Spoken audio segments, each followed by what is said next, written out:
Em 1998, quando casei, eu e minha mulher fomos morar em um prédio de apartamentos, tipo kitnet, próximo do centro, na Praia Grande, litoral de São Paulo.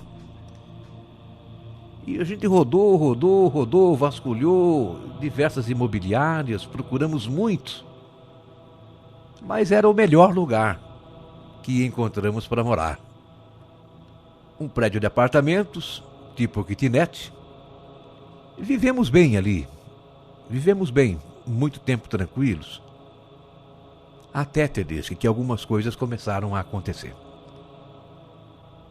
Veja bem, um particular do apartamento, e notado por todos que lá estiveram, era que a temperatura da cozinha era sempre mais fria que a do resto dos outros cômodos. Sabe, era gelado. Era um freezer, era um gelado. A cozinha era super fria. Gelado mesmo. Inverno ou verão, e lá era o centro de tudo. Na primavera, no outono, no frio, no inverno. Então, meu Deus do céu.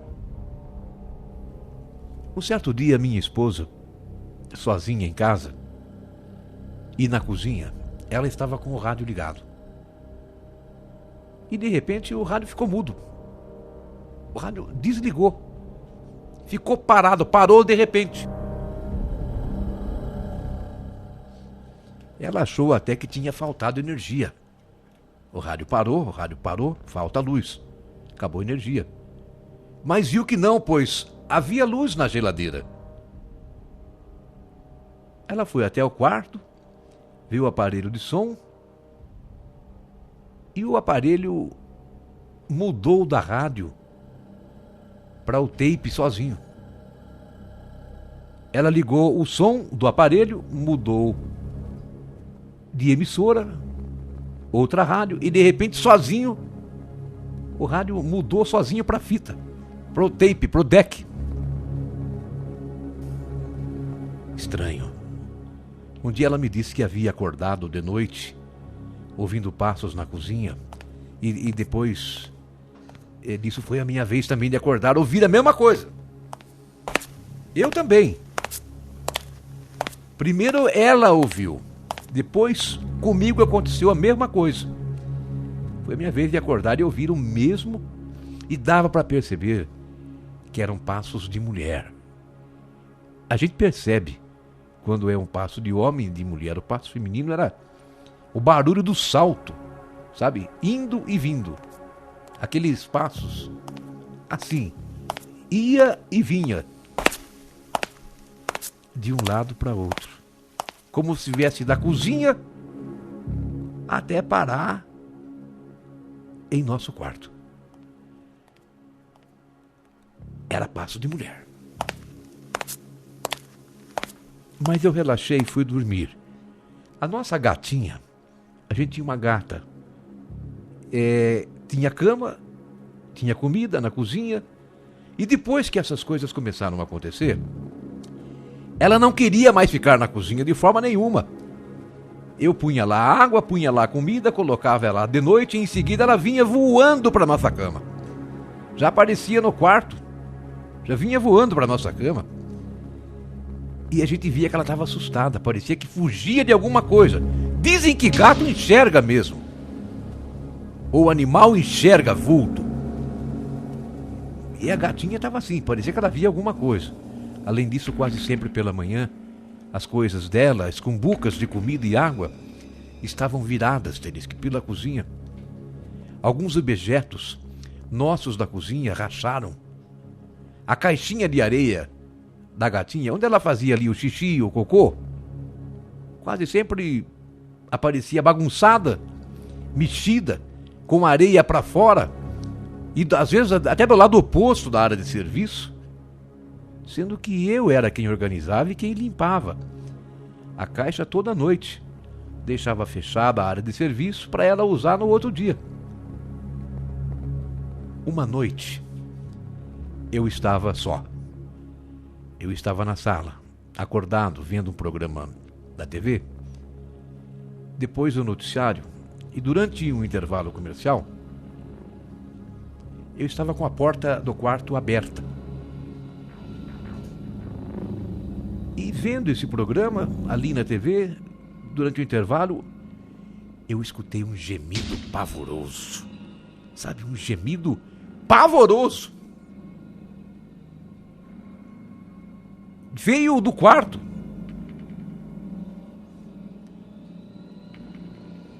Suspiro de tristeza e dor. E a gata que estava do lado da cama olhou para a porta e ela ficou com a orelha de pé. Orelha em pé. Então eu reuni coragem, sabe? Me levantei e nada vi no corredor. Mesmo assim eu tranquei a porta, até para me sentir mais seguro, e fui pro quarto. Fui dormir. À noite sentíamos uma sensação incômoda, sabe? Em permanecer fazendo algo na cozinha, mas o curioso é que, com exceção do episódio do rádio, que desligou sozinho, nada acontecia e nem era sentido no quarto. Parecia estar livre do que acontecia. Teve uma vez, acordei lá pelas 4 horas da madrugada, de repente, do nada, e não pegava mais no sono, não conseguia mais dormir. Levantei, fui ao banheiro, depois voltei e me deitei. Não conseguia pegar no sono. Logo surgiu passos no corredor do nosso andar, que aliás era o último andar, mas sem vir da escada. Parece que começou de repente no início do corredor. Mistério, estranho. E mais um tempo, até durante o dia, dava para ouvir aqueles passos nas escadas. Mas parecia que não tinha vindo da escada, sabe? Achei estranho porque nenhum morador de lá, daquele prédio, chegava por essas horas. Então o que eu fiz? Eu fiquei ouvindo. E agora eram passos pesados. Pareciam botas, sabe? Assim, com um ritmo falho. Para que você possa entender melhor. Dessa vez não era aqueles passos como de mulher, passo feminino, suave, de salto. Agora eram passos pesados. Parecia de alguém que usava bota. E com um detalhe. Esses passos, eles tinham falha no caminhar. Parecia de ter alguma pessoa com um problema na perna. Uma pessoa manca. Eram passos de uma pessoa manca. Mancando. Eu fiz o seguinte, fui até o corredor, me agachei e fiquei olhando por baixo da porta para ver se via luz no corredor. Mas estava tudo um breu só, estava tudo escuro. Quem quer que fosse, estava caminhando no escuro. Os passos vieram e pararam na frente da porta do meu apartamento. Eu fiquei quieto, sabe, eu prendi a respiração. Houve um pouco de silêncio. Eu, como disse, nem respirava, só esperando o que ia acontecer. Aquela pessoa parou em frente à porta do meu apartamento. Tudo escuro do lado de fora. Daqui a pouco os passos continuaram se afastando da porta. Pá, tá, tá. E daqui a pouco sumiu de vez. Sumiu. Isso aconteceu comigo 3 vezes, Teresa, da mesma forma. Comigo 3 vezes do mesmo jeito. Eu acordava e já esperava todo o episódio daqueles passos se repetir. Eu sabia que ia acontecer, eu já ficava esperando. Teresa, que a minha mulher, a minha esposa, ela foi numa mulher que joga tarô, que joga cartas, que lê cartas. Essas pessoas que têm vidência, que têm sensibilidade. E essa mulher disse para minha esposa que o problema da cozinha era o espírito de uma mulher. E veja bem o detalhe, a minha esposa não tinha contado sobre os passos aparentemente femininos que eu relato aqui na cozinha. E que vinha caminhando da cozinha até o quarto. A minha esposa não abriu a boca para aquela cartomante, para aquela mulher das cartas. Ela disse que era o espírito de uma mulher que vagava, que parecia sem rumo e que só queria um lugar sossegado para ficar. Então, como o apartamento estava vazio, né? Antes da gente chegar, nós éramos os primeiros que alugávamos. Em 2 anos, depois de 2 anos, nós foi quem alugamos. Então, aquele espírito daquela mulher ficou ali vagando por ali. E essa mulher das cartas ainda comentou que, como éramos tranquilos, então ela convivia com a gente numa boa. E quem nos respeitava não entrava no nosso quarto. Disse também que ela gostava muito da nossa gatinha. A minha mulher também não tinha falado de gatinha nenhuma.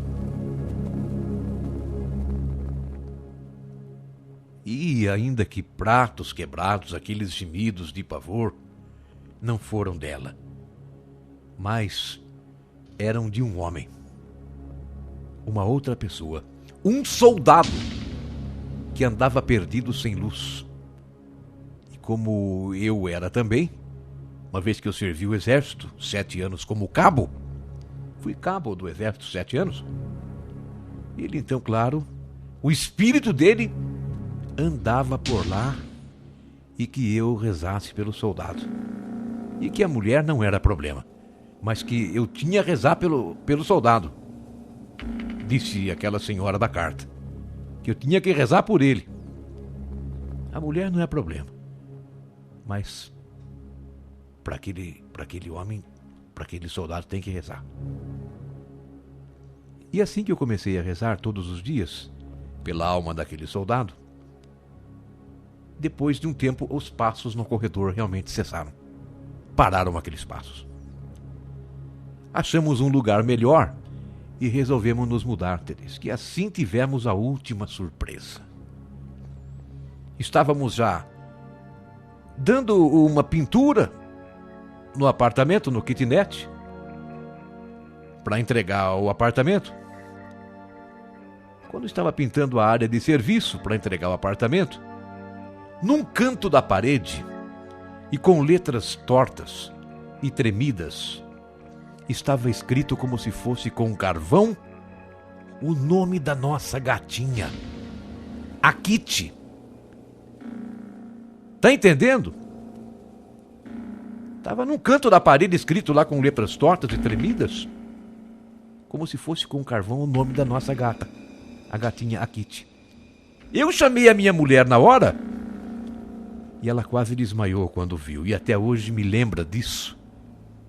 E diz que se não tivesse visto, ela não acreditaria. Passei por tudo isso. Vivemos nós dois, eu e minha mulher, tudo isso. Elza e eu, Francisco, na Praia Grande, litoral de São Paulo.